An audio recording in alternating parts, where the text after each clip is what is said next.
बहू के मायके का सिंधारा। बिन बाप की बेटी है बेचारी। बस यही भेजा है तुम्हारी माँ ने मायके से। ना कोई ढंग का सिंधारा, ना कोई बढ़िया सामान, बस मिठाई और पूरी। माँ ने सिलाई कढ़ाई करके अपनी बेटी नेहा को बड़े नाजों से पाला पोसा। पढ़ाने लिखाने के साथ साथ उसे गुणी और स्वाभिमानी भी बनाया और किसी तरह उसकी शादी कर दी। नेहा बिन बाप की पली बड़ी बेटी थी। उसके पिता का देहांत तब हो गया था जब वह बहुत छोटी ही थी। शादी के दिन भी माँ के चेहरे से खुशी से ज़्यादा चिंता थी, क्योंकि वह जानती थी कि वह बिन बाप की बेटी है। ज़्यादा दान दहेज नहीं दे पाई हूँ। आगे चलकर बस मेरी बेटी खुश रहे, उसे ससुराल वाले खुले दिल से बस अपना लें। यही मन की उथल पुथल और चिंता सता रही थी।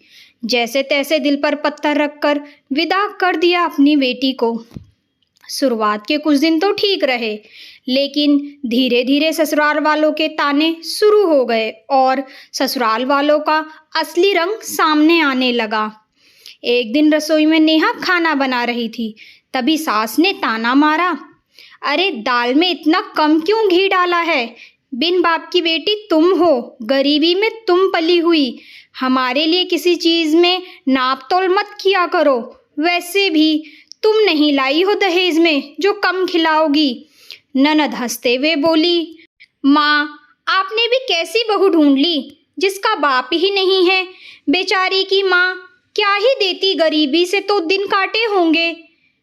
आदत नहीं होगी ना इतना अच्छा खाना बनाने की और खाने की भी। नेहा चुपचाप आंसू पोंछती रही। फिर कुछ दिन बाद घर में रिश्तेदार आए मुंह दिखाई को। सबने कहा, बहू तो चांद का टुकड़ा ढूंढी है।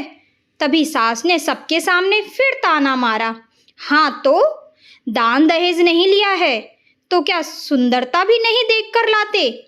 हमने तो दया करके इसे बहू बना लिया, नहीं तो बिन बाप की बेटी को कौन अपनाता है आजकल।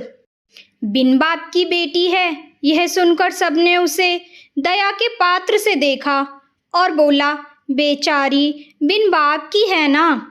नेहा का दिल जैसे टुकड़ों में टूट गया। रात को कमरे में बैठकर वह रो रही थी। उसे अपनी माँ की याद आ रही थी कि कैसे उसकी माँ ने अकेले मेहनत करके उसे पढ़ाया लिखाया था, हर मुश्किल सहकर उसे बड़ा किया था। अगले दिन फिर वही ताने शुरू हो गए। सास बोली, तुम्हारी माँ ने शादी में भी कुछ खास नहीं दिया और अब सिंधारा भी ऐसा भेजा है, क्या सबको दिखाएं और क्या बांटे।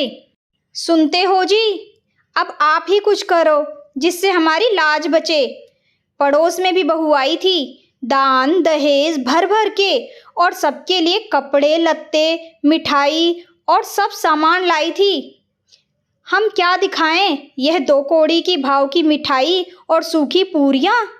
तभी ससुर जी ने भी तंज कस दिया, अब इसमें हम क्या करें, जाओ तुम ही अपने पल्ले से मिठाई और सामान ले आओ, दिखा देना बहू के यहाँ से आया है।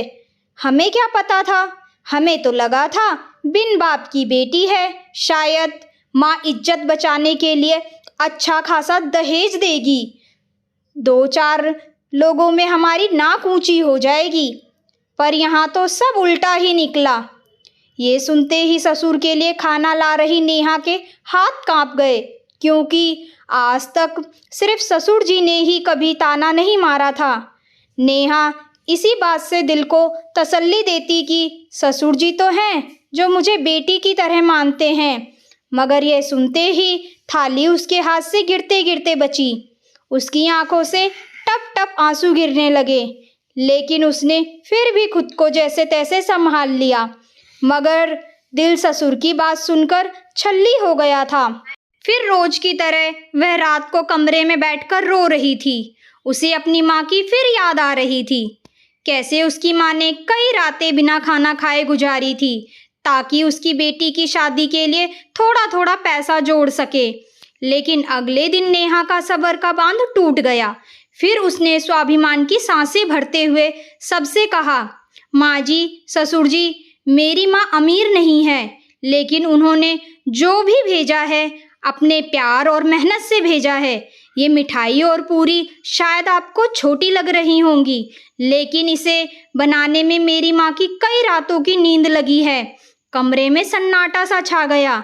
नेहा ने आगे कहा, मैं बिन बाप की बेटी हूँ, लेकिन मेरी माँ ने मुझे झुकना नहीं सिखाया है, टूटना नहीं सिखाया है। अगर दहेज से ही इंसान की कीमत होती तो शायद सच में मैं बहुत गरीब हूँ।